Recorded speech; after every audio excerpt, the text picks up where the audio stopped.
Abubakar Ali kutoka Fountain Gate FC. Tunashukuru Mungu tumefika Arusha salama baada ya kumaliza mechi yetu ya FA. Kama unavyofahamu tumecheza mechi tarehe 12, tarehe 15 tutakuwa na mechi na Simba. Ni mechi ngumu ambayo sisi kama Fountain Gate tunaichukulia kwa kipaumbele kikubwa, kwa sababu tunajua tunakwenda kucheza na timu kubwa yenye technical bench nzuri, yenye wachezaji wazuri. Kiufundi tumejiandaa kwa sababu mechi ya ligi ni tofauti na mechi ya FA. Mechi ya FA ilikuwa ni ya mtoano, lakini mechi hii ni mechi ya ligi. So ni mechi mbili tofauti na mipango miwili tofauti ya kiufundi. Kwa hiyo benchi la ufundi pamoja na wachezaji tumekuwa na muda wa kuzungumza, kwa sababu tunahitaji sana kuwatengeneza wachezaji wetu psychologically kuwa sawa kwa ajili ya mchezo, kwa sababu hatuna muda mwingi wa kufanya marekebisho zaidi ya siku moja tu ambayo imebaki kuelekea kwenye mechi. Yeah. Asante.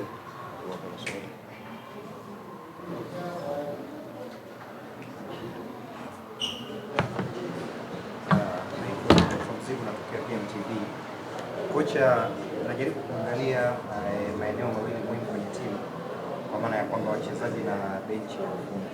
Aina wachezaji walioko Fountain Gate na mwalimu aliyetoka Liza ni walikuwa wanashabihiana, kwa maana kwamba aina ya mpira wanaocheza kumiliki sana mpira possession na possession style.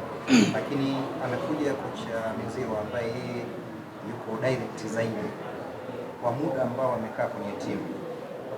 Amepata muda wa kuadapt na mawazo yake, na kama sivyo kwa namna gani mnajipanga mechi ili mwalaini naye pamoja na namna ambavyo nyinyi mlivyo kuhakikisha mnapata matokeo chanya.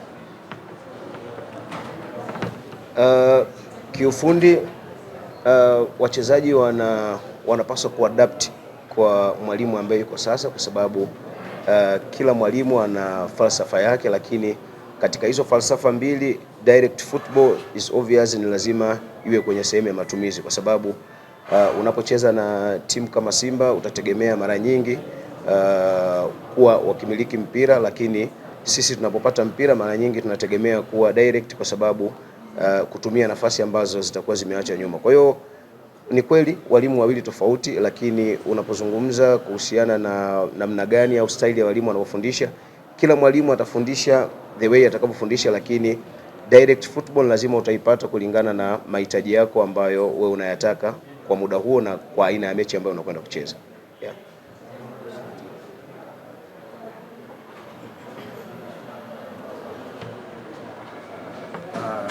Naenda kukutana na Simba ambayo ni kwa mujibu wa namba ni timu ya pili kwa kufunga mabao mengi zaidi kwenye ligi soka msimu. Kinara wao ambaye anaongoza safu ya ushambuliaji ni Selemani Mwalimu, mtoto ambaye amelea na kukuza wenyewe na kumexpose kwenye ulimwengu wa mpira.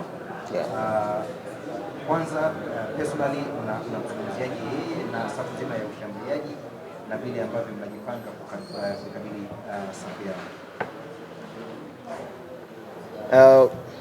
Fountain Gate FC imejiandaa kwenda kucheza mechi, na tumejiandaa zaidi kwenda kukabiliana na kila aina ya wachezaji ambao watatumika katika mchezo. Kwa hiyo hatuwezi kusema direct tumejiandaa kwa ajili ya kucheza na Selemani Mwalimu kwa sababu alitoka kwetu. Tunamheshimu sana, ni mchezaji mzuri, lakini sisi kama Fountain Gate as a team tumejiandaa kwa ajili ya kwenda kucheza mechi. Kwa hiyo changamoto ambazo zitatokea, kwa sababu mechi ni situation ambayo inakwenda kutokea direct. Kwa hiyo situation ambayo itatokea, sisi tumeshawaandaa wachezaji wetu wajue tu ni kuwa wanacheza na timu kubwa ambayo hatutoruhusu kufanya makosa mengi kiwanjani, kwa sababu kama utafanya makosa ni wazi utaruhusu magoli, na hiyo itakuwa ni changamoto. So tumewaandaa vizuri hasa kisaikolojia, kwa sababu hatuna muda wa kurekebisha kulingana na muda ambao tumecheza mechi ya FA na muda ambao tunakwenda kucheza mechi ya ligi. Kwa hiyo nafikiri itoshe kusema